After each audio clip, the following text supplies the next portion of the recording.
تمام تمام.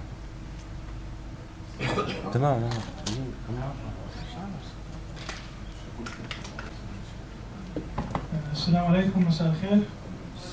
Good evening, everybody. My name is Ibrahim Sbeih. I'm a neurosurgeon, and we are transmitting live from Amman, Jordan, at the Farah Medical Campus, which you can see on the backdrop of the slide.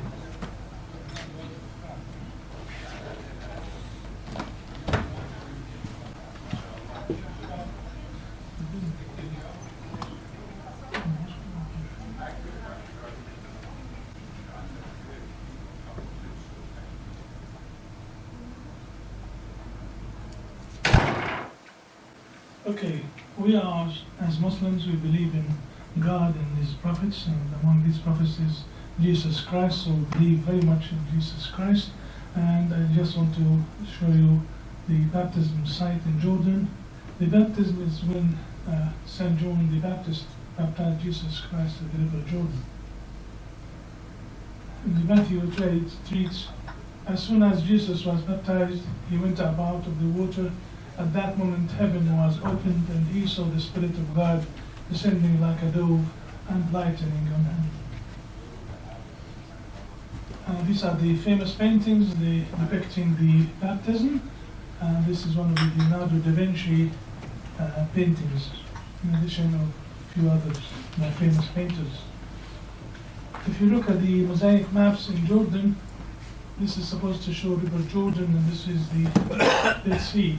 And it shows from many hundreds and thousands of years ago the site of baptism. So the baptism site, in Arabic Al-Maqdas, is literally beyond Jordan, where John the Baptist church is, and which was established by the Emperor Anastasius very long time ago. It is one of UNESCO World Heritage Sites. This is the panoramic view of the Al-Maqdas, or the baptism site in Jordan. And this is the Basilica or Church of Trinity down there. This is the baptism pool where the people would go into the baptism pool like this. This is the famous pool. And this is the Pope visiting us about a year and a half ago, and he went down these marble steps into the water. So all over the world people recognize the baptism site is in Jordan side, not in the Israeli side. The topic for today is the Trigeminal Schwannoma, the clinical, radiological, operative, pathological correlation. I have to go quickly, so please bear with me and concentrate with me because it's a long topic. So, speaking about the trigeminal schwannoma, let's look at the anatomy of the trigeminal nerve. This is the anatomy of the trigeminal nerve, and you can see that this is the root or roots causing the gazillion ganglion, dividing into V1, V2, V3. V1 is called the ophthalmic, V2 is the maxillary, and V3 is the mandibular. V1 goes through the superior orbital fissure, V2 goes through foramen rotundum, and mandibular goes through foramen ovale. As soon as this nerve goes into the superior orbital fissure inside, most of it inside the annulus of Zen, it divides into many branches. These are the branches. There is one branch which is important, and it has a clinical significance. This is the meningeal branch of the ophthalmic to the dura. It goes back like this, and this has a very important reflex. So this, V1 gives a meningeal branch, V2 gives a meningeal branch, and V3 gives a meningeal branch. So when we open the dura, sometimes there is a reflex, and Dr. Faras will tell you about that, because it's very, very important. So the branches of this is the meningeal branch, the frontal branch, the lacrimal branch to the lacrimal gland, and the nasociliary related to the nasociliary ganglion. The mandibular goes into many branches: the superior alveolar, the submandibular, the zygomatic, and the nasociliary, nasopalatal. the mandibular has most of the time some sensory and some motor. So these two nerves are sensory. This is mixed sensory and motor, giving muscles of mastication, which are the masseter, the temporalis, the pterygoid, the medial pterygoid and lateral pterygoid muscles, in addition to other muscles like tensor palatine and tensor tympani, and the mylohyoid and the anterobiliary digastric. It is related to the otic ganglion, so otic ganglion related to the mandibular, and the pterygopalatine ganglion related to V2, and the ciliary ganglion related to V1. Let's go back to the roots of the trigeminal.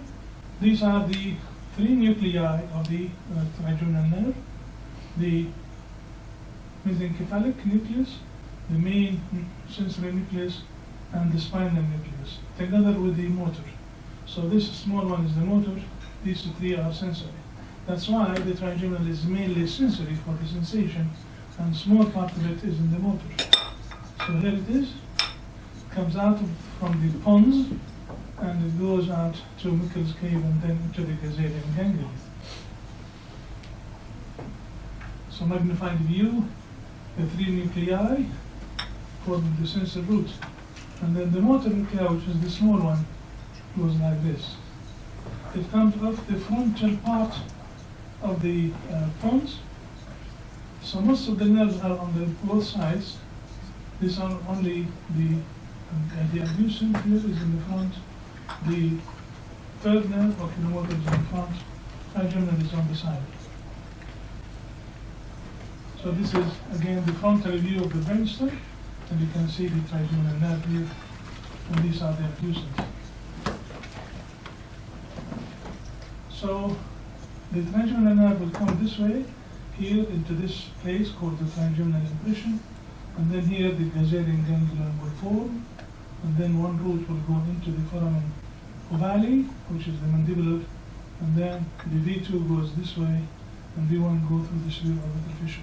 This is the foramen lacerum for the carotid. So if we take the skull into separate bones, this is the sphenoid bone, the temporal bone, and the occipital bone. We are concentrating here on the sphenoid bone, and all these foramini I mentioned are within the sphenoid bone. Foramen ovale, and foramen rotundum, and subarorbital fissure. So only this foramen, which is called foramen spinosum, for the middle meningeal artery. Foramen ovale, foramen spinosum, foramen rotundum, subarorbital fissure.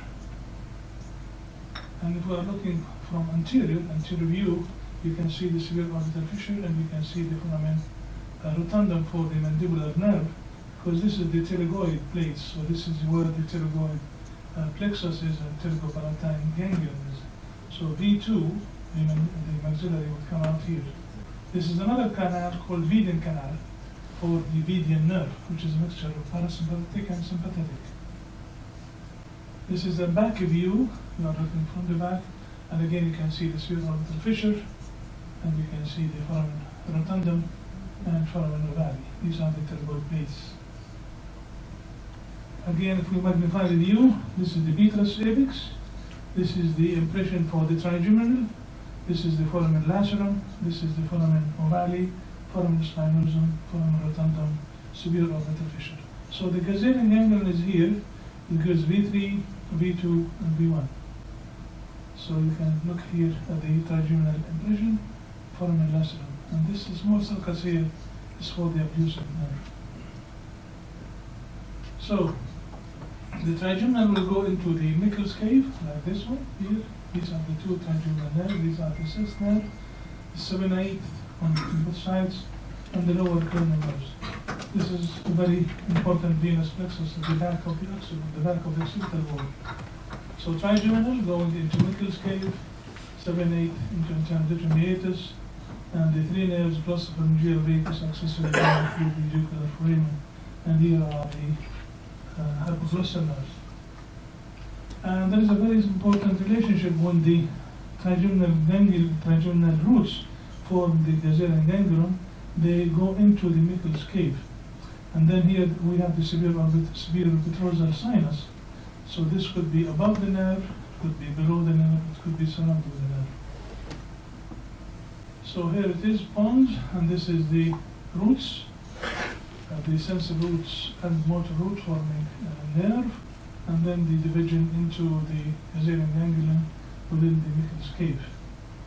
If you look here, the large one is the sensory, the motor one is the motor.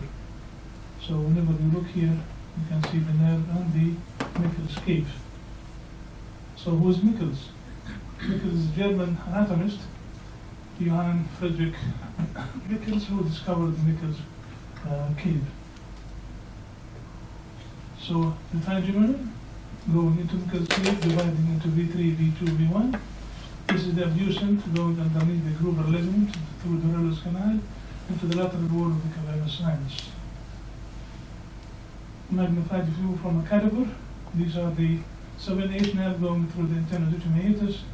This is the trigeminal going into the Michel's cave and dividing into 3 branches. This is the inside view of the left temporal bone. This is the temporal bone, and this is apex of the petrous apex. This is antenna meatus. So this is the impression for the trigeminal nerve. So trigeminal nerve into ganglion, V3, V2, V1, and this is foramen spinosus. Underneath the trigeminal is the petrous part of the carotid artery, and here is the facial nerve into its genicular ganglion, giving the greater occipital petrosal vein. So V3, V2, V1, foramen spinosum, and this is the petrous apex. This is the carotid, and the trigeminal is on top of it. Again, trigeminal is sitting on top of the carotid. So if you remove the trigeminal, you will come to the carotid, you will find the Gruber's ligament, and underneath passes the abducent nerve. And last lecture, when we discussed describing the abducent nerve, we mentioned these scientists, Gruber, Garderingo, Dorello, and Bale, who described this anatomy. A very famous paper by Kawase about the layers of the dura surrounding Michel's cave. It's very interesting. I recommend it for reading for every neurosurgical resident. So here you are. This is actual cadaver. This is the trigeminal nerve. This is ganglion, V3, V2, V1, V1 into the suborbital fissure, V2 into the rotundum, and this is into the valley. This is the dura covering it. And if you remove it, you will come into the cavernous sinus. So this is the cavernous sinus. Again, magnified view showing the facial nerve, the geno, the facial nerve, and the tympanic part, and then this is the greater superficial petrosal nerve.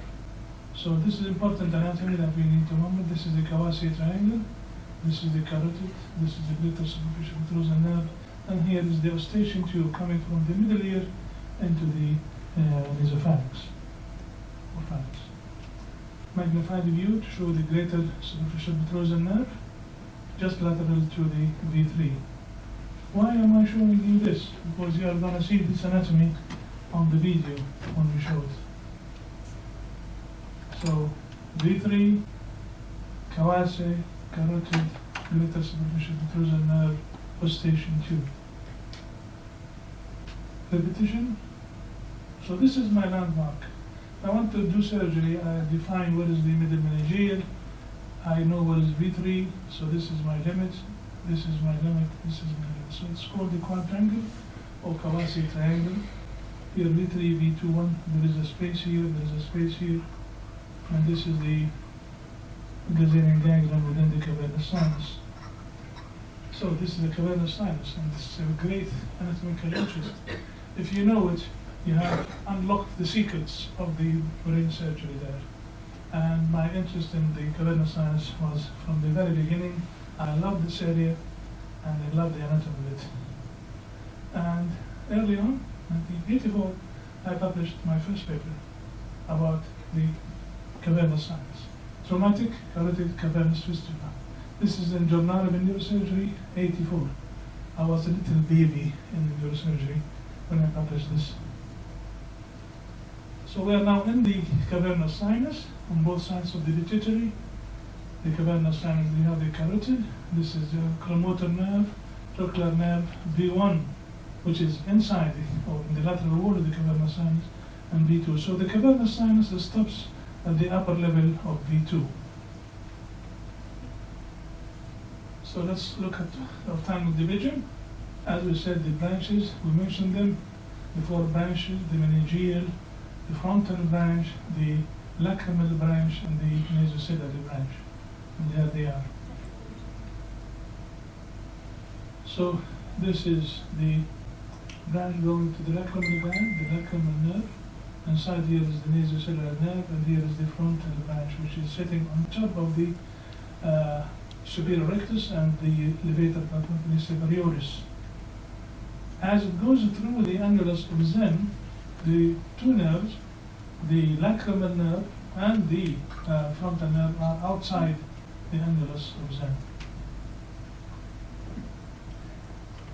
V2, as we said, has many branches. It's made of the upper jaw, the superior alveolar nerve, and the buccal nerve, the labial nerve, the zygomatic nerve, and the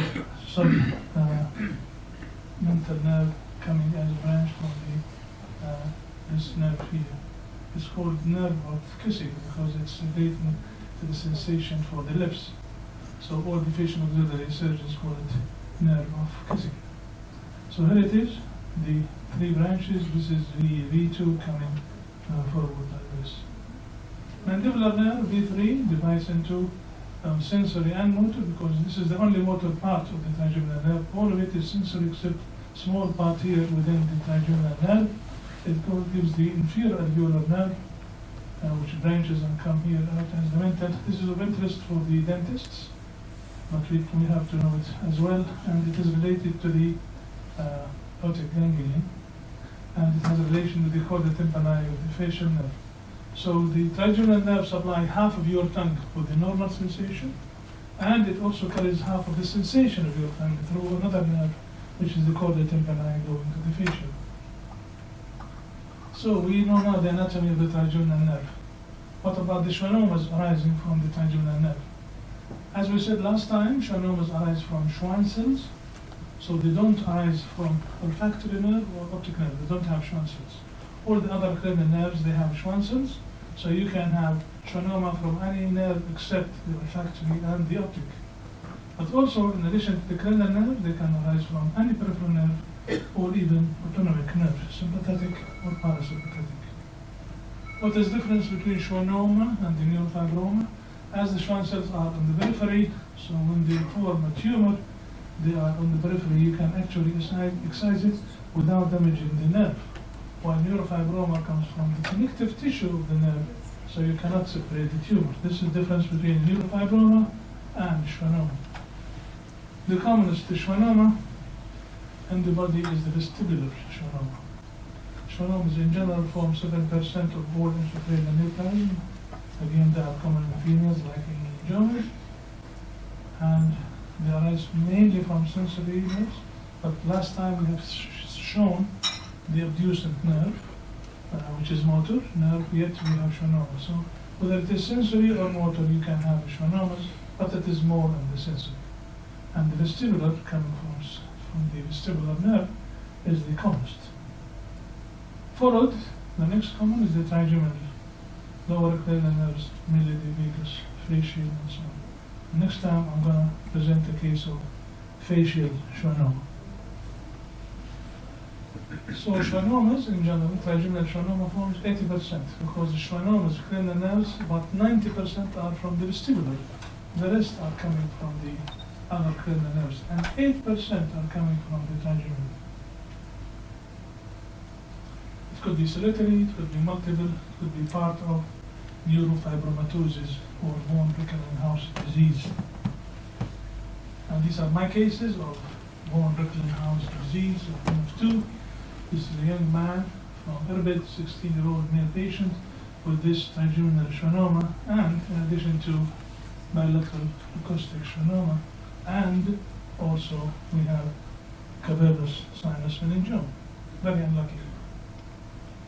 This is another unlucky male patient, 11-year-old, with this huge giant schwannoma and acoustic neuroma and cavernous sinus meningioma. Schwannomas can arise from the trigeminal nerve, whether it is from the cisternal part, or from the ganglion, or from the divisions. So you can see different types of these tumors. So it comes from the root. This is the schwannoma, and this is the gazetting ganglion. Here it is dumbbell, affecting both, and you can see it there. So this is dumbbell in the middle fossa and in the posterior fossa, underneath the edge of the microscope. It has been classified by many surgeons and anatomists. Very interesting classifications. I know them all, but I would confuse you if I just mentioned each and every one of them.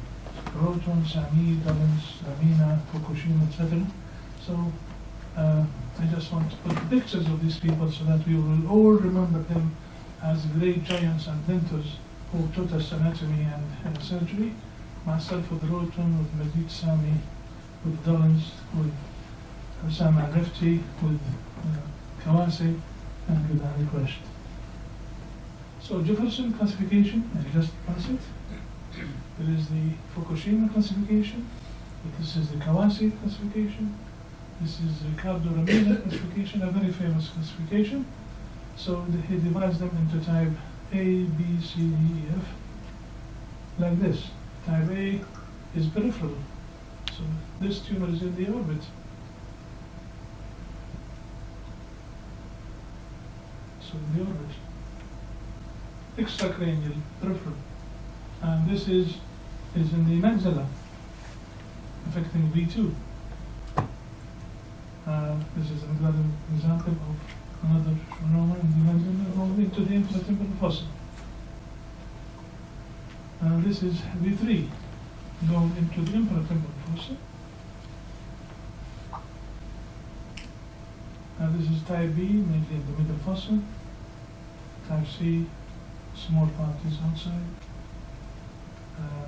Again, this is mainly in the posterior fossa. This is dumbbell, both. And this is intracranial and extracranial. I'm just putting this Ramina classification because it is, you can visualize it like this. But the simplest way of understanding this way is Majid Sami classification. So simple, so direct. Either the tumor is mainly in the middle fossa, or mainly in the posterior fossa, or in both.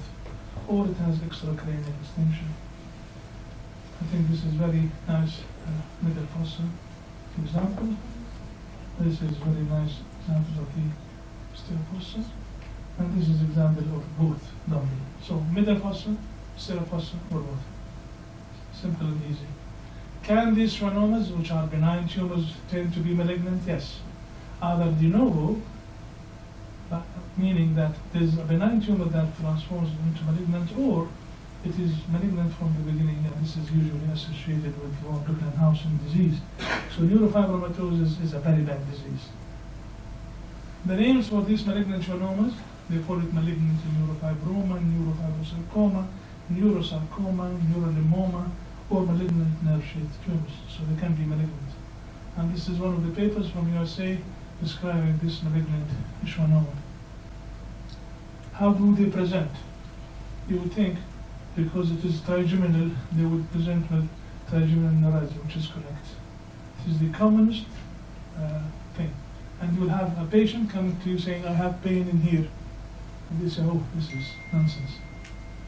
Trigeminal hyposthesia, في عندي خضلان في الوجه. Diplopia, pain in the eye, pain in the ear. في عندي نمنمة هون، في عندي وجع في إذني وجع في رقبتي. Psychological. Usually, female. That's what they do. So what is the treatment? The treatment is surgery. Surgery first and foremost. Other than that is nonsense, basically. How do you reach the trigeminal? You reach it via many approaches. Not only via open surgery, but recently also via endoscopy. Surgery prior to 1956, mortality rate was 50%. So you could see how advanced we got in this type of surgery. Why? simply because we know the anatomy much better now. So the treatment of choice is surgical. The goal of surgery is complete resection, not a biopsy followed by radiation. This is a crime against humanity, which is committing every day in every bloody hospital, I'm sorry for the word, in Jordan. Neurosurgeons need full 3D anatomical knowledge that can only be acquired in the cadaveric lab. And who goes to the cadaveric lab? Nobody. Importance of using the interdural space. This is anatomy. If you don't understand it, you cannot understand what we are talking about. And this is very, very alarming. Most neurosurgeons seldom have the opportunity to operate on any single case. Our neurosurgeons are busy doing bare holes or doing a disc or doing gamma. So surgery is for complete tumor resection. This is the norm. Why? We have advanced. We know anatomy well, imaging is well, physiological monitoring, and we mastered the skull-based approaches. Let's see this one. This is giant and infratemporal. So the incision is parapharyngeal here for the surgeon to take it. Again, this is famous paper, as I said, by Kawase, who described this interdural. This is the microscope and how the arrangements of the dura around it. Look at this. Very interesting. The dura is made of two layers, the industrial layer and the dura proper. And then there is another layer which is covering the nerves. So if you don't know this principle of anatomy, you can never ever operate on trigeminal schwannoma. Dumbbell shape. This is by Osama al-Mufti. Osama is of Syrian origin, working in Harvard. Wilhelm Shaker from Seattle, again described this vestibular schwannoma of the brain, his experience in it. Atul Goel, a friend of mine, is a master of skull-based surgery from India, and he and I are always fighting who has the largest size of the tumors. Because in India, as well as in Arab, they go into huge size before they are coming into attention. Again, he described this. Previous paper was on 73 cases, but then he published this one on the with extracranial extension. So extracranial extension is the secret here. You can do lateral orbitectomy for this tumor going into the orbit. So lateral orbitectomy, you remove this so that you can go into the orbit. Or you can do dry endoscopy, and I keep saying that in endoscopy lies the future of neurosurgery. Not now, but in maybe 20 years' time. With the advancement, with the refinement of the endoscopes and the long learning curve of endoscopists. These are the people who are famous. Here we are on a boat trip in Sharm el-Sheikh with these famous endoscopists. Fred Gentili, Paul Gardner, Snyderman, Amin Kassan from Chad. He lives in the States. So, Amin Kassan published this paper, and he called it the front door to Mikkel's cave. Anteromedial corridor in the expanded endoscopic Indonesian approach. Technical considerations. This is the carotid, this is the reducent, and this is the Mikkel's cave used, so they can go in there now. Another paper about endoscopy from Vijay Anand from India and Theodore Schwartz, describing their technique in this area for trigeminal schwannomas. And again, another endoscopy, the approaches they use. Look at this piece of anatomy. They've never looked or seen such pictures before. Again, another endoscopy by Snyderman. Here's the before surgery, years after. So they are still at the beginning. They're still leaving tumor, but they will reach there. Another paper by Theodore Schwartz again. This is before, this is after. So still there's a tumor there. But this is how you push the envelope, by just trying your best to master your technique. Again, endoscopic transorbital. So you go there. This is another endoscopy paper from Korea describing 25 patients. Again, they are living tumors. So this is before, this is after. It's not good, but it is something on the way to master it. So you can do surgery assisted by endoscopy, like this paper by Majid Sami. He says that if you drill this suprameatal tubercle, you will open your way into microscope. This is the demonstration that when you drill, you open the way to microscope. I respect that. Radiation, namely gamma knife. These are the papers published on the number of patients. And I always look at this, tumor control. What does that mean? 100%. You don't believe that in any paper. 90% means that the tumor remained as it is or reduced in size, but never ever they vanish. So radiation never causes a cure for that matter. And when I speak about gamma knife, I speak out of advantage point. I am a user of gamma knife, I know how to use it, I've been trained to use it, and this is the first gamma knife machine in the Middle East. I brought it back in '96. So when I say what I'm saying, I know what I'm saying. And I keep saying, a fool with a tool is still a fool. Some of the papers, again by Dave Lansford in Pennsylvania, this is the fool and this is after. This is before and this is after. So, you never cause the tumor to vanish. If I'm a patient, I don't want to have a gamma knife, because at the end of the day, I know I still have the tumor inside my head. And I am always in danger that this tumor may flare up and may even turn to be malignant. Again, before and after, they call it good control. I don't call it that at all. So decrease in number, 56, increase 19%, stable, 25. Stable means the tumor is the same. I will not call it stable. And by the way, stable is a loose term which is used by our nurses and doctors. When you phone them and say, how is the patient, they'll tell you his vital signs are stable. So maybe he's dead, but his vital signs are stable. So stable is a stupid word that no one should use. Yes, exactly. This is because gamma knife is still young, so people are now discovering that after 10 years it will come back. Even stable doesn't mean that he's improved. Absolutely. And usually in the trigeminal... So the aim of the surgery is to cure the patient. Absolutely. Dr. Ibrahim, Yes.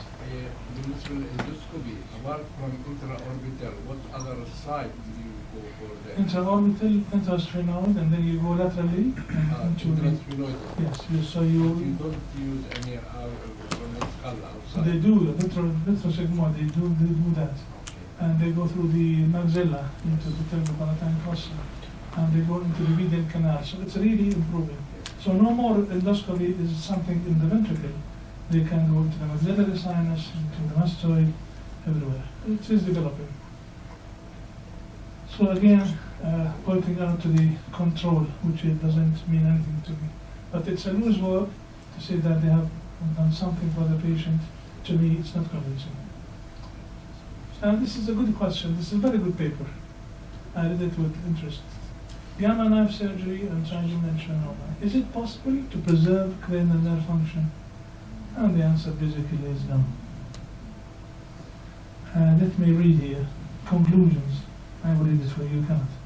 The use of Luxel gamma knife to treat trigeminal schwannoma resulted in a high rate of tumor control, which I'm telling you, control. However, cranial neuropathies are bothersome complications of radiosurgery, and the tumor expansion is the cause of this complication. So loss of central enhancement could be used as a warning signs of cranial neuropathies. So people got worse, not better, from the trigeminal schwannoma with this. Again, this is their paper. I'm just showing you it before surgery, 32 months after surgery, still there. If I'm a patient, I don't want to see this. Again, tumor control. So tumor control is a loose word. It is very deceiving, like stable vital signs. And this very interesting paper about pseudocapsule formation after gamma knife. So they give gamma knife and they develop pseudocapsule. This is expansion and that needs surgery now. My series of trigeminal schwannomas, since I came back from England 85 till now, 38 patients, which is a very big number. And this is some of the pictures ranging from the small to the huge, and the range in the middle. One of my patients is this 43-year-old patient, male patient, just to show you what we call the winking sign. This is Michel's cave free, this is Michel's cave within the tumor. So as if these are two eyes and the patient is winking for you, to tell you I have a tumor there. Winking sign of trigeminal schwannoma. This patient, again, 15-year-old female, with this schwannoma going into the orbit and destroying the bone completely. This is a very interesting case which has it's unique because I could not find anything in the literature like it. I called it a triple pathology. Maybe this is the only case in literature. Triple pathology, arachnoid cyst, acoustic schwannoma, and the trigeminal schwannoma. So kissing schwannomas. When I went in, I thought this is one tumor, acoustic schwannoma. I removed it, and then there is another tumor. And the one arising from the vestibular, one arising from the trigeminal. Females to males 17, females 15 males. Usually 2 to 4 centimeters and above is a good number of them. I could achieve total excision in 23 cases, subtotal or near total in 9 cases. I had recurrence in 2. Post-operative cranial nerve deficits, 6th was the commonest for patients. Others like 3rd or 7th, etc. 6 cases, 6 patients. CSF leaking 2, hematoma in 1. But I had no mortality. There should be no mortality in trigeminal schwannomas. Let me show you some illustrative cases. One case of mine, 62-year-old female who is a Jordanian living in Dubai with this dumbbell-shaped schwannoma. This is before surgery, this is after surgery. And this 35-year-old female patient from Ibrahim with this huge schwannoma before and after surgery with long-term follow-up. And this is 52-year-old female unlucky lady from the West Bank of Jordan, from Palestine. And this is huge dumbbell-shaped tumor that we could remove. This is. I had really to put some tarsorraphy for her because the trigeminal nerve was very much affected, so I was worried about corneal ulceration. But you can see that it was removed completely. So look, coming to the case of presentation of ours, the schwannoma trigeminal. Present you these pictures, so this is the case that I'm going to present. 50-year-old Jordanian lady, 10 years, again she's living in Qatar with her husband and kids. She complained of headaches, left ear pain and tinnitus. And whenever she goes to the doctors, they would give her drops for the wax. This is a common trick by the NT people. That common trick by the ophthalmologists. They give her eye drops for the ear, for the wax, because she has pain and tinnitus. Oh, no, don't worry. 10 years. She had hypothyroidism, transmitted cholecystectomy, tonsillectomy. Vital signs were normal. General examination was normal, but she had this cholecystectomy scar in her abdomen. Glasgow Coma Scale 15/15. Again, Glasgow Coma 15/15 is misleading. Glasgow Coma Scale is describing the level of consciousness. It does not describe the neurological condition of the patient. I may be Glasgow 15/15, but I am hemiplegic with a third nerve palsy and facial palsy. Because you score the highest from both sides. Eye movements were okay, facial was okay, no cerebellar signs, no pyramidal weakness, in her lower limbs. This is the lady before surgery. Chest X-ray ECG normal. CBC bleeding profile normal. Kidney functions, electrolytes normal. Liver function normal. What about her preoperative image? This is T1 before contrast and this is after contrast. You can see there is a tumor occupying the middle fossa and you say fossa. This is dumbbell tumor pressing on the pons like this. And if you look here, see the difference in the cavernous sinus here and here. You can see the pushing of the carotid. This is with fat saturation. This is the tumor within Nicholas cave. It is going into the posterior fossa. You can see again the cavernous sinus normal here. Cavernous sinus here is very much bleeding. So people would say, why should you go to the cavernous sinus? I don't like to go to the cavernous sinus, but I know the anatomy, and if the tumor goes there, I should go there.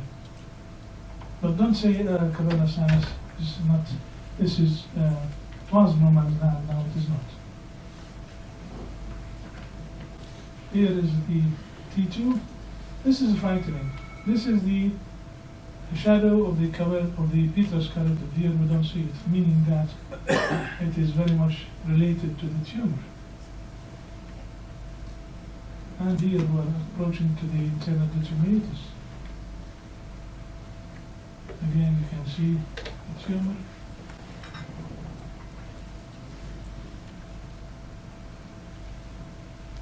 This is coronal. Again, look at the cavernous here sinus and look at the cavernous sinus here.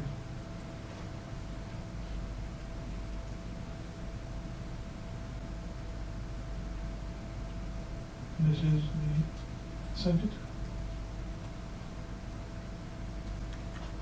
This is the CT scan with one window. You can see the petrous is eroded. So the petrous apex is eroded, just leaving the interior wall of the internal determinatus. Look at here, the alligator mouth. This is normal internal determinatus. This is destroyed. The roof of the internal determinatus is destroyed by the tumor. So this is long standing. Again, we have to do the MRI MRV as part and parcel of the MRI. Again, the differential diagnosis. People would say, you are always hammering us with these tumors. Is this reality? It is. I mentioned it in the adjacent, and here we'll expand it a little bit. So schwannomas in general. As we are in the cavernous sinus, there is the third nerve, there is the fourth nerve. So oculomotor, schwannoma. Trochlear nerve, schwannoma. Trigeminal nerve, schwannoma. Adjacent nerve, schwannoma. And the vestibular schwannoma. Continue. Facial schwannoma. I'll present this case for you next time. Facial nerve schwannoma. Schwannoma of the jugular foramen. Which nerve? Glossopharyngeal, vagus, accessory. You discover that at the time of surgery. But these are examples of these tumors. This is accessory nerve. This is hypoglossal nerve schwannoma. Again, I'll present to you this hypoglossal nerve schwannoma. It could be vitroclival meningioma. Could be chordoma, chondrosarcoma, chondrosarcoma, epidermoid tumor, hemangioperitocyte tumor, and the lymphatic carcinoma. These are actual cases, and these are all cases of mine. I'm not bringing anything from books. I have plenty of these pictures to show you that these are real cases. The glomus jugulare aneurysm, here it was the aneurysm of the basilar cavernous hemangioma, metastasis, glioma going laterally, dermoid and epidermoid, neurosarcoidosis, histocytosis. They love the petrous apex. They love. They why? I wouldn't know. Histocytosis love the skull base. Fibrous dysplasia, they love the skull base. Lipoma. And this is cholesterol granuloma. And this is lymphoma. Hemangioblastoma. Hemangioblastoma, yes. Giant cell tumor in the lymphatic sac, as I mentioned. Large medulloblastoma. This was metastasis again, and this is arachnoid. Histocytosis is one mentioned, ependymoma, ATRT, right plexus. They are always looking like tumor tachyometry. This is very important. How many cases I received referred to me for surgery because these are tumors, and they are not. simply because the person who referred them had no idea about anatomy, had no idea about pathology. These are simple fusion in the petrous apex. This is what we call fatty marrow, difference between the marrow within petrous apex here and petrous apex here. This is normal. People would give them gamma knife because they have not come across any case like this. Mucocele of the petrous apex, apical petrositis needs medical treatment by antibiotics. Or encephalocele, the temporal lobe of the brain is herniating here. The frontal lobe can herniate through your cribriform plate and present like a mass in your nose. And how many kids were opened inside, and the surgeon found that CSF is coming out. So we did a few consultations, but before that, Alan would like to comment as usual. Thank you. From an medical oncological perspective, chemo does not work in schwannoma, end of story. However, I cannot hammer the point enough. I've destroyed many a table by hammering it in meetings, insisting upon knowing what the lesion is before subjecting patients to radiotherapy. And if it's not schwannoma, and these are actual cases, and these patients are subjected to radiotherapy, look what you can be missing. Now, chondrosarcoma, the mainstay would be surgery because radiotherapy wouldn't work and chemotherapy wouldn't work. But you don't want to miss a metastasis because the patient was not examined properly, and you have dealt with the met with the focus, the primary focus is elsewhere. You definitely don't want to miss something like histiocytosis, which would not need neither surgery, nor radio, nor chemotherapy, or sarcoidosis for that matter. And the only thing they would need would be steroids and close follow-up. You definitely don't want to miss lymphoma in the CNS, be it a primary CNS lymphoma or a lymphoma secondarily involving the CNS from the body, where the treatment mainstay would be methotrexate in high doses in primary CNS lymphoma, with radiotherapy left to salvage. And if these patients would improve on steroids and radiotherapy initially, and ultimately they would progress and succumb to their disease. You definitely don't want to miss giant cell tumor, the treatment of which would be an anti-resorptive agent that's given once a month in the clinic. Medulloblastoma after the surgery, the mainstay would be craniospinal radiotherapy and cisplatin-based chemotherapy. Ependymoma, again, the mainstay would be surgery followed by radiotherapy and then platinum-based chemotherapy. These are actual cases, and I cannot count how many tables were destroyed by hammering upon them, and these mistakes continue to happen. Once radiotherapy given focally to these patients without tissue diagnosis, the evidence is buried. And when we get to the series that you were so kind to present with long-term control, if you don't have actual pathology before that, you can't definitely talk about your long-term control in your series, because these are actual cases that masqueraded as schwannomas. They could have been treated as schwannomas with gamma. Thank you. So we did a few consultations. Ibrahim Sadat,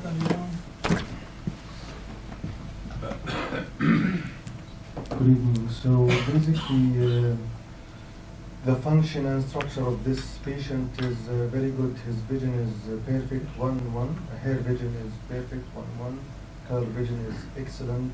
Intraocular pressure is good. There is no any ocular motility deficit.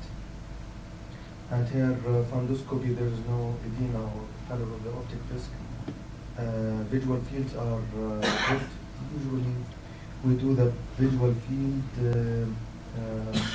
right in the right and left in the left. Okay.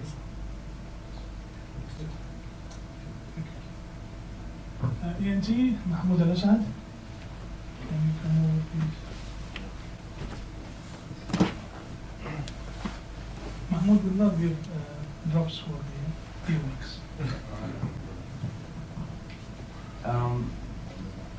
It looks all okay.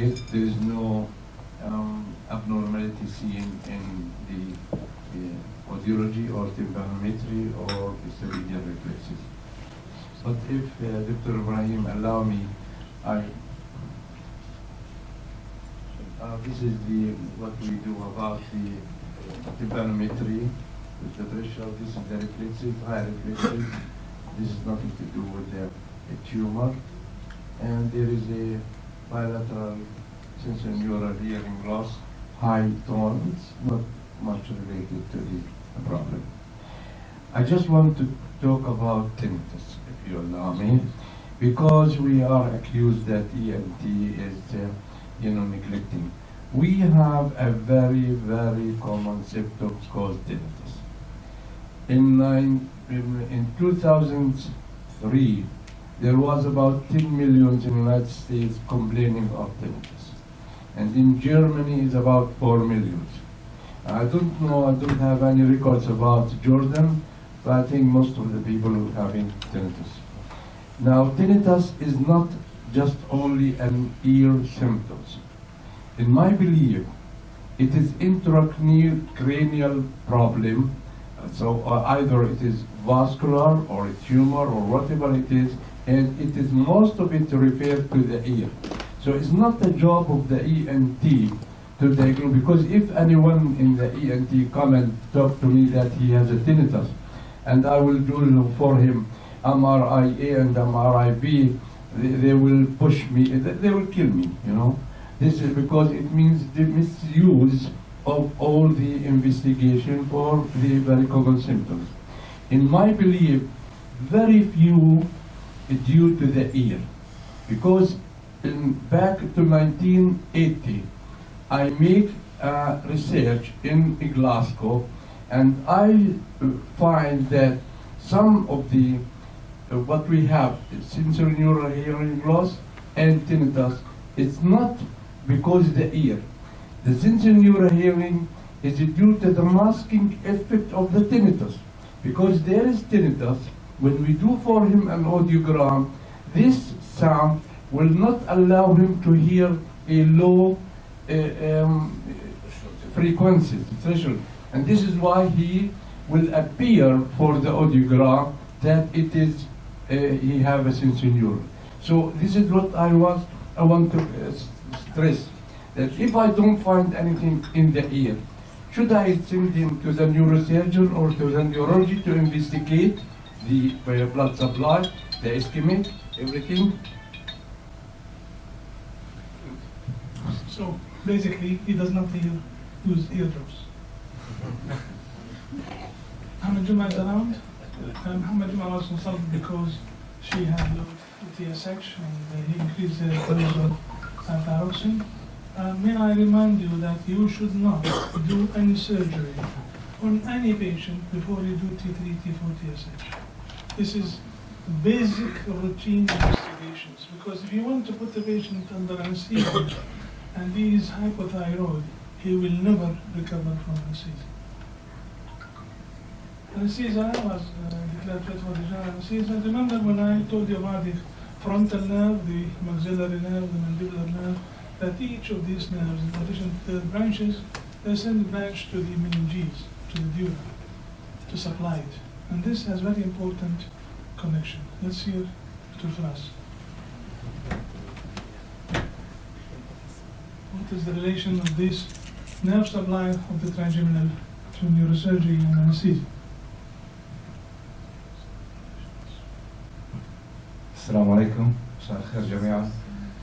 Thank you, Dr. Ibrahim, for always giving us the chance. This is our concentrate. Okay, so I'll be discussing very quickly and briefly about what is called the trigeminal cardiac reflex in neurosurgery. Throughout the lecture, my presentation, you will understand exactly why this is extremely important, not only intraoperatively and not only in neurosurgery, for different types of surgery, and it's extremely important in our daily life, and we'll see why. This reflex is called the trigeminal cardiac reflex. It's one of the most powerful brainstem reflexes related to the stimulation of any of the sensory divisions of the trigeminal nerve. As Dr. Ibrahim has stressed, that it has 3 divisions, and most of the sensory supply for the skull, the face, the mandibles, our teeth comes from these nerves. And the term trigeminal cardiac reflex was coined by the 2 anesthetists actually from Southampton General Hospital, Shelley and Church, and I had the honor to work in that hospital. And the trigeminal cardiac reflex is considered as a brainstem reflex, and is manifested classically. It's been described as a decrease in heart rate and arterial blood pressure of more than 20% from the baseline. But this is a very narrow definition, so it's more wise to define it as any cardiac reflex triggered upon stimulation of the trigeminal nerve anywhere along throughout its course. Now recently, a criteria has been proposed for diagnosis of the trigeminal cardiac reflex, which has 2 major criteria: plausibility and reversibility. These are the 2 main major criteria. And then it has 2 minor criteria, which is repetition and prevention. Just briefly about the etiology and the pathophysiology, just to stress exactly the importance of knowing the anatomy of the trigeminal nerve. So basically, all the sensory information comes from any of the 3 branches along the pathway of the trigeminal nerve and the gastric ganglion alongside the trigeminal nerve, and then it goes, all the sensory information comes to the sensory nucleus in the pons and the brainstem. And then, as a reflex, the efferent of these sensory information goes into the heart through the vagus and causes severe bradycardia and decrease in the heart rate and the mean arterial blood pressure. Now, it has many subtypes of this trigeminal cardiac reflex. The oculocardiac reflex, most of anesthetists actually are used to this, especially when patients are undergoing ophthalmology surgery, especially in pediatric patients who go strabismus surgery. The maxillomandibulocardiac reflex, which is extremely important when you go dental extractions. So it's extremely important to actually anesthetize these patients, especially pediatric patients, when they undergo teeth extraction. And this is one of the most important points that I always warn the anesthesia residents when they actually deal with dental surgeries, especially the wisdom teeth extraction, because it might cause severe bradycardia and patients may go even into cardiac arrest. And in our daily life, we always face it as a diving reflex, especially when people who swim and suddenly they go, actually it's summertime and it's too hot and suddenly they go into cold water. So our nasal mucosa gets wet and extremely cold, and it causes a severe reflex bradycardia. So if you have loved ones, always warn them before going into severely cold water to actually expose themselves to very small amounts of water, especially in the nasal mucosa, before going deeply into the water. And it has been actually divided into central versus peripheral actually reflex. And as we said, this classically it's been actually the oculocardiac reflex and the maxillomandibular. Okay. And then the gastric ganglion and centrally through the brainstem. But more recently, it's been actually extended to include the skin, the nasal mucosa, and as we said, the diving reflex. And then centrally, as we said, as well as the brainstem, and this goes to our case where we work actually with trigeminal schwannoma, and in the diving reflex, it might cause especially irritation such as gaseous irritants, and the forehead, and especially cooling. And any procedure on the head, even if it's a minor procedure, could cause this reflex. And aggravating factors such as acidosis, hypercapnia, hypoxemia, and especially in young age patients, transient ischemic attacks, especially 6 weeks before the procedure. And I would stress on the drugs. So pre-operative assessment of your patients is extremely important. So to know that patients who are on beta blockers, calcium channel blockers, and patients who are on chronic use of opioids are much more prone to the trigeminal cardiac reflex.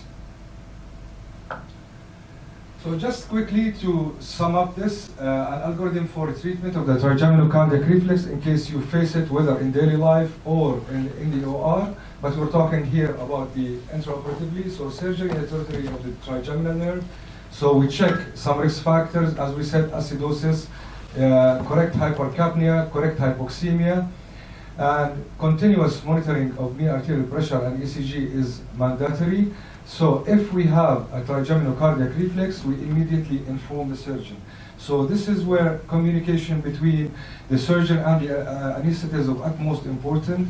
And if there is no trigeminal cardiac reflex, we continue with the procedure.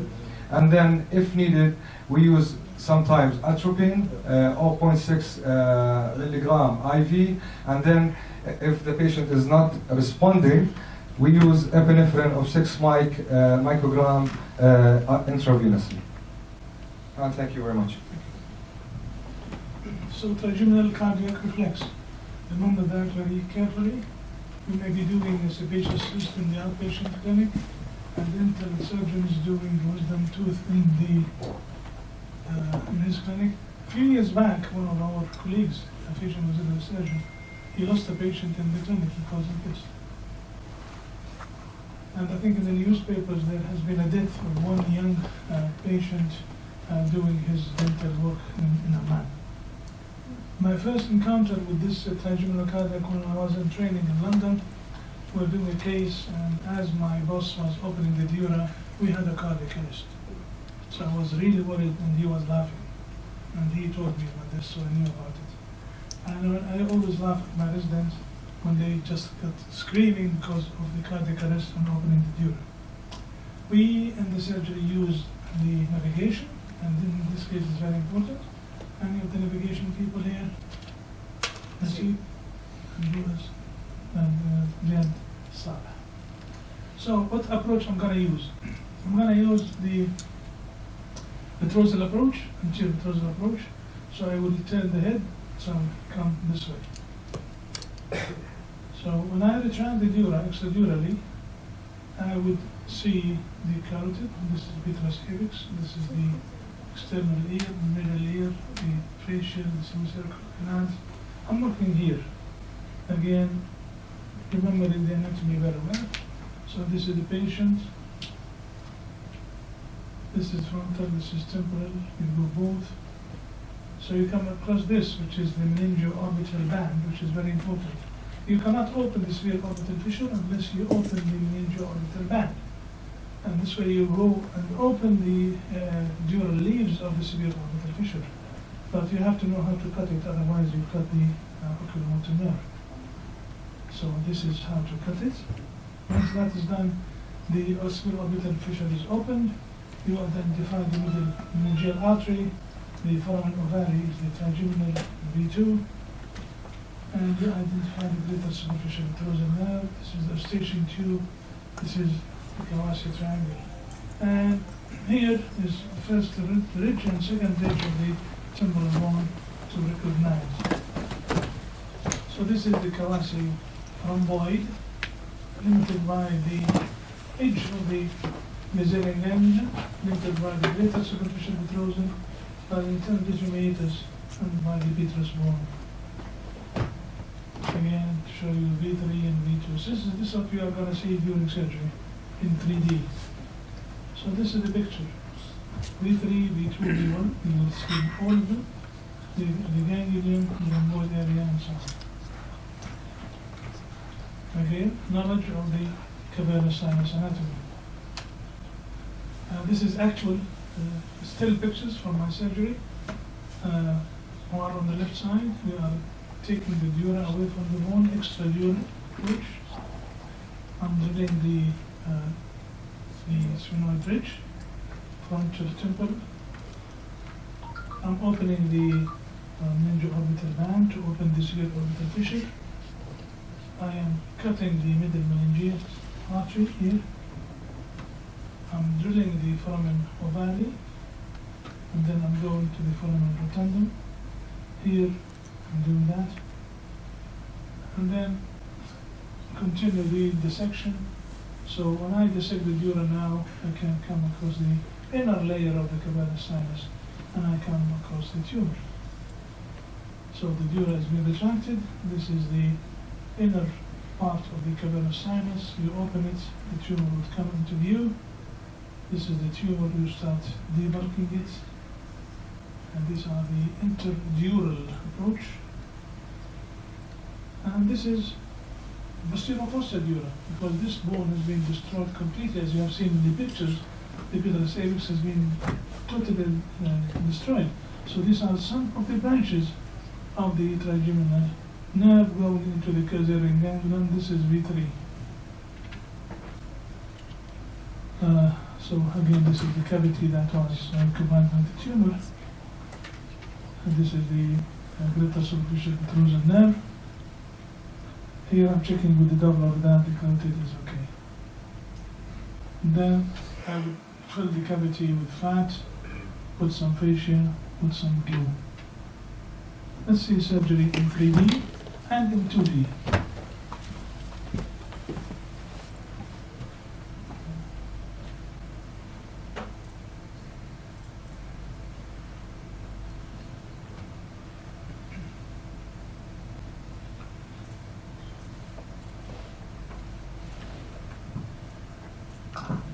If you don't see it in 3D, it means that your goggle is not working right. So on the screen here is the 2D and here is the 3D. You can compare the pictures.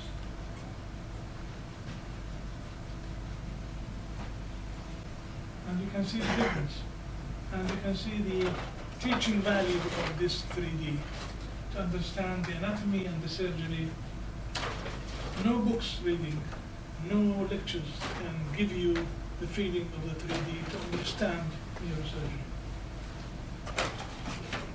And nowadays, when we go to conferences, we are not even allowed to present our work in 2D. It's always in 3D. So check that your Google is working.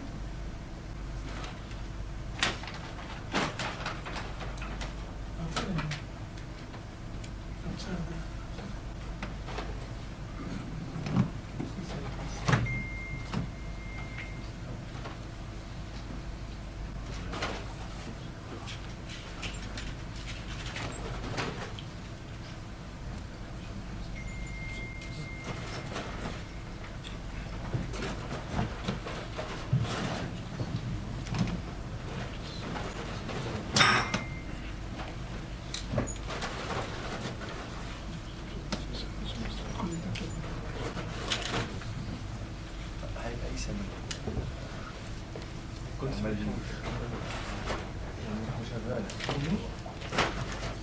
Make sure that your goggles are working before you look at the tree. First of all, compare the color and the light. It's totally different.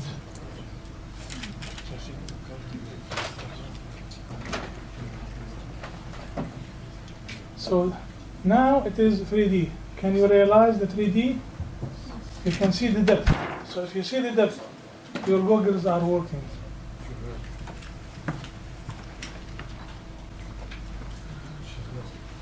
So we are on the left side.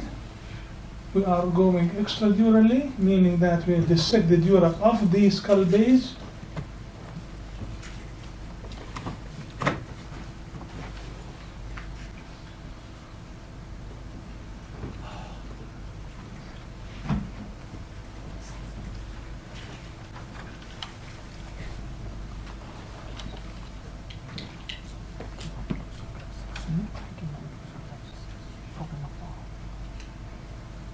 كله شايف 3D قبل ما نبدأ؟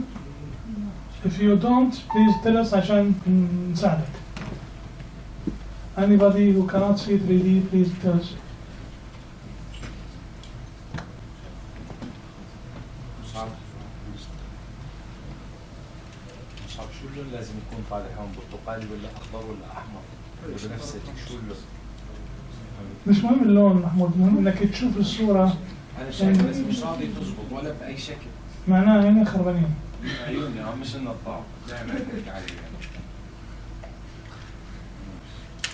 تجورنا والله للشرف. Dr. Ibrahim Sadat is happy to treat you. And Dr. Mahmoud also had to treat anybody with a hearing deficit.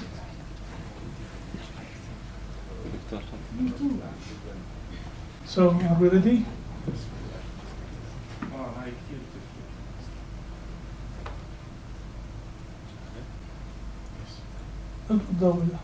Okay. So 2D مش شغال, yes, that's it. Compare the two pictures. In 2D you don't see the depth, here you see the depth. Here I'm using the drill.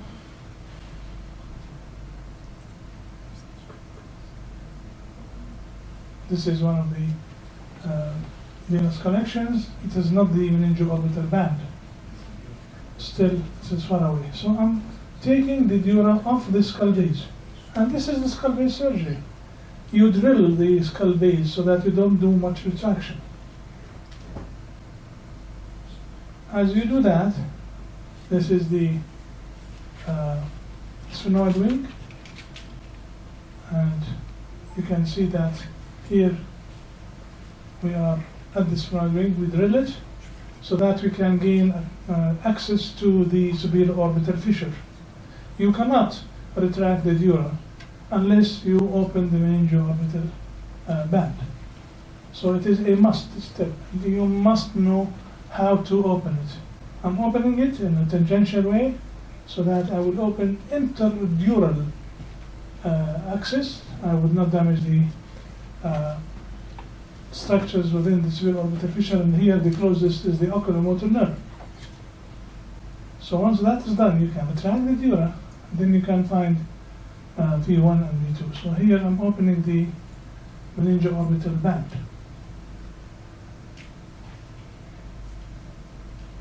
You don't learn this on patients, you will learn it in the cadaveric lab, and then you do it during surgery. Here, I'm opening the foramen ovale, I'm widening it so that I can do retraction.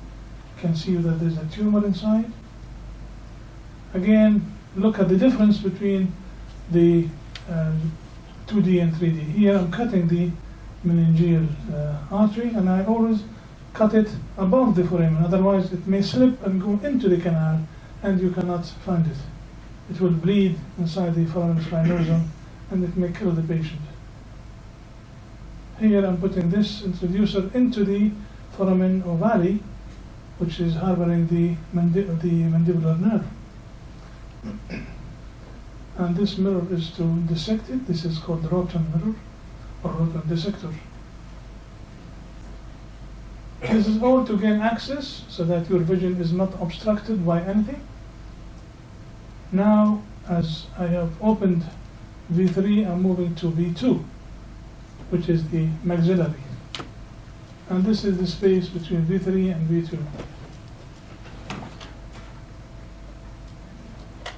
So superior orbital fissure has been opened here, V2 has been opened here, and V3 has been opened here. Here I'm putting the, we'll put the Doppler to make sure that we are, okay, this is here the greater superficial protrusive nerve. If you damage it, you may get facial paralysis. Would you dissect it from back to front or front to back, whatever any technique you master it, I'd like to dissect it from back to front. So you can see the difference between this dura and this layer, which is the inner layer. I'm trying now to dissect. See how I'm doing it? Trying to go in between the two dural layers, interdural dissection between the dura proper and the inner layer of the cavernous sinus. Again, using the Doppler to make sure that I'm not injuring the carotid, though I know from the images that the carotid is deeper than the tumor. But this is a necessary step, and also to teach the residents. You see my resident, I'm putting the Doppler here, there is no pulsations. But once we reach the carotid, I will make you hear the carotid pulsations. So here I am interdural, and the whitish stuff is the inner dura covering the tumor. So basically you are in the cavernous sinus. Cavernous sinus is here. So you have to know the anatomy. Don't say, I don't want to do, because everybody does not work in the cavernous sinus. You know the anatomy so that you would follow the tumor. Here is the opening, the capsule of the tumor. If you don't know your anatomy, you will not dare to do this step. You will not carry a knife and open the tumor. So this is the tumor. It is soft.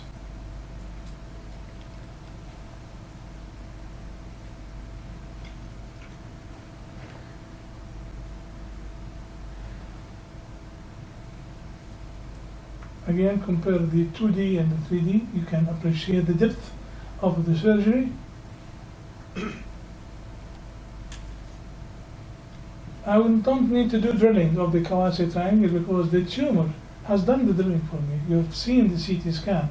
There's no petrous apex. But if the petrous apex is there, this is the petrous apex, and this is where you drill so that you will gain access to the dura of the posterior fossa. Again, you can never learn this unless you see it in 3D. So there in the depth, the white stuff is the Gazerian ganglion.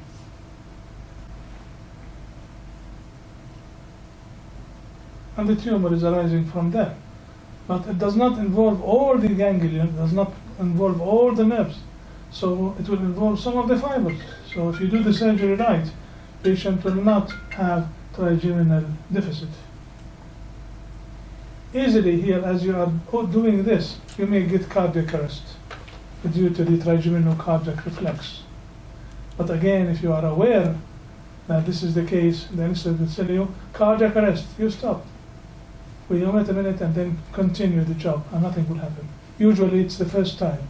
My experience that cardiac arrest or cardiac bradycardia will occur just once, but then if you wait, it will not happen again. But if you and your anesthetist are in line and you know exactly what you are doing, there's no problem with that. So this is the tumor being removed piece by piece. Or you may say here, I have done decompression. Decompression is another word, misleading word that the surgeons use to mislead their residents. They would say, we have done decompression, enough. Let's send them for radiotherapy. Again, misleading word like stable vital signs. Like a Glasgow Coma scale is good, so what?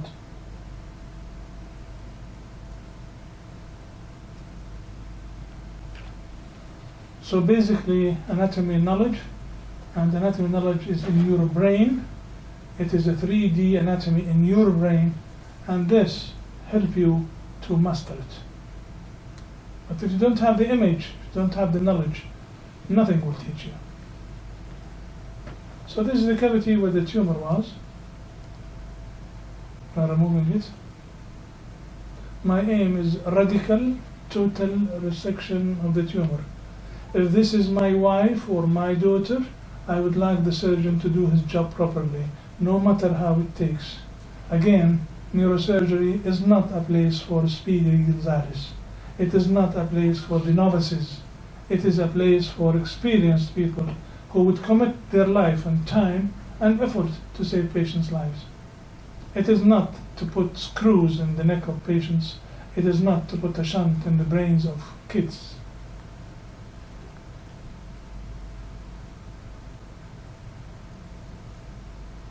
I have to come across and see the dura. You can see CSF is coming out. That means we are reaching to the posterior fossa dura. Again, this is the cavity where the tumor was. This is where the petrous apex was, and it is gone because now it is occupied by the tumor.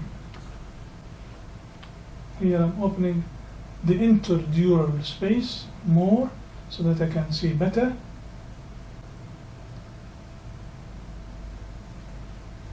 You can see the temporal lobe here. You can see it.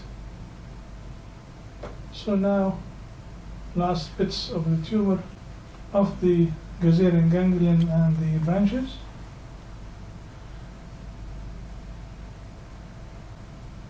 Total radical excision, not an ion of a tumor should be left.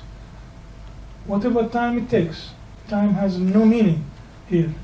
This is a job that needs to be done. Being healthy, unhealthy, having troubles with your wife at home, it doesn't concern this patient. You need to do your job properly. Even if you have a personal problem, you leave them outside.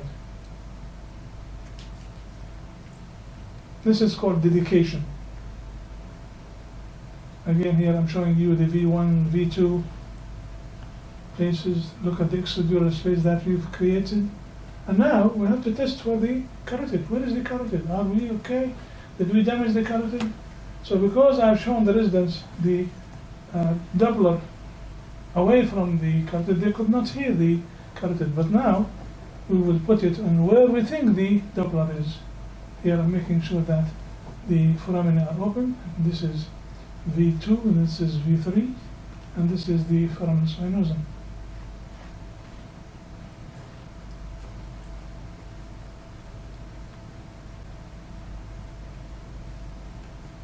This is the greater superficial petrosal nerve there.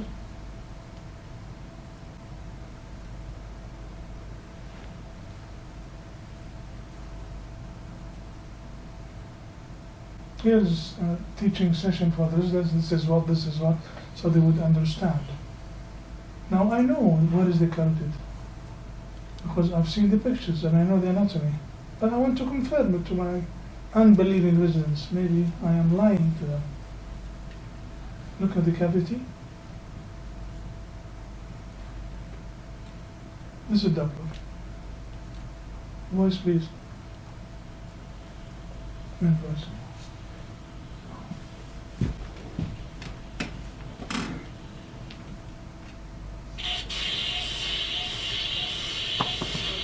You can hear it? Can you put it back? Or sorry. Yes.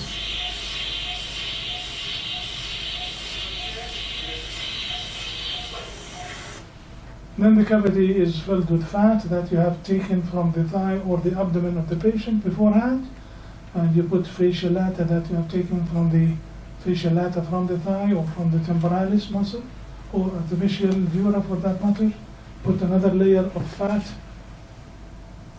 fill the space. You don't want any dead space at all.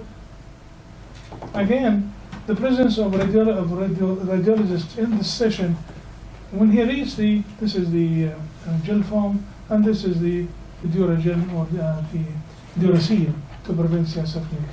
The presence of a radiologist in this session would make him better positioned to report on the post-operative changes.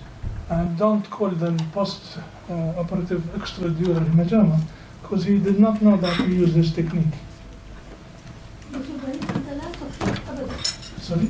لا تخيط مطلقا نعم لا تخيط لا تخيط بس السكان والسبكتين استشعر بس جوا. دكتور غريب حكيت انه الجورجس ممكن تدرس على الجورج بس لما ينفع تساعد كانسر. I have seen it happening because they don't know the technique. Sometimes when you drill, you touch the sucker and some of the metals will go out and they would say there is a foreign body. So that's the value of these meetings that we tell each other about these findings. What's the value of opening foramen rotundum and ovary and drilling it? Is to gain access, because you want to gain access. Because there's bone in front of you, when you open it, you see more. So it is to open the space. So,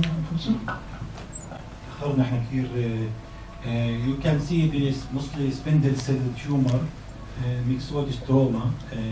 The cells are usually bland, lymphatic, and you can see most of the cells are really spindle cells.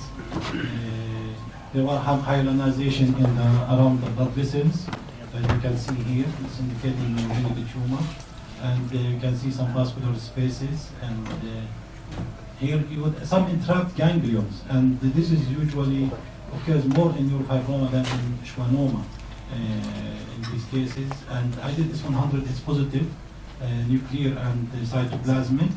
AMA, we do it to exclude meningioma, and it's negative, and progesterone is negative, we exclude also meningioma. Factor 13 is usually negative in neurofibroma and positive in schwannoma, and this was negative. So with the absence of B53 was negative. So I call this neurofibroma actually because of the entrapped ganglions and because no typical Antoni A or Antoni B and because of the factor 13 negativity. Key 7 was less than 1%. So I call this schwannoma or Again, schwannoma, it is schwannoma by histology. We call it trigeminal schwannoma because we know that it is arising from the trigeminal. So this is the post-operative course. You woke up on table, 15/15. On table, she must be awake, and we do immediate post-operative the following day, few hours after surgery. And you can see the fat that we have put. Here is the fat. Layers and layers to prevent CSF leak because we have opened into the CSF area. Again, here you can see the cavernous sinus being freed. So this is the immediate post-op. And again, here we can see the space and the fat. This is CT post-op. So she did well. She had some numbness in her face due to manipulation of the trigeminal, but then she improved dramatically. No pain, no numbness, nothing. She was discharged. This is the patient doing well. This is still in hospital. This is her discharge summary, detailed. Because she's going to travel to another country, so people there would need to know what exactly we have done, what investigations, etc. We followed her after 3 months. There is no tumor whatsoever. Again, you can see the fat that we have put on the space. You can see the free Nichols cave. And this is follow-up of 1 year. And this is follow-up 2 years. And this is the patient. And again, thank you for everybody, all the teams, all the assistants, the nurses, the anesthesia department, the radiology department, everybody concerned, and on top of this is the administration provided us with everything we need in this hospital. Any questions, please, or comments?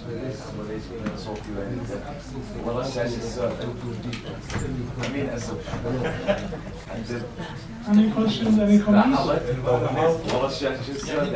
Excuse me, any questions or comments? No, one question please. What about the use of Avastin, antivascular endothelial growth factor 1 in case of neurofibroma or schwannoma in neurofibromatosis? As I read that in neurofibromatosis, it's not push the nerve, it's engulf the nerve. It has no value, basically. In a nutshell, it has no value. Dr. Azam. Recurrence rate of schwannoma post complete excision. Yes. Recurrence? Yeah, recurrence. I had 2 recurrences. If you do it total, you will not have recurrence. But if you had to leave it because it is stuck to the carotid or stuck to important structure, then there will be recurrence, but usually after a few years. I had 2 recurrences in my series. If no questions, we'll meet next week and I will present facial nerve schwannoma. Thank you very much. كيف الأفاستين ملهوش أي داعي.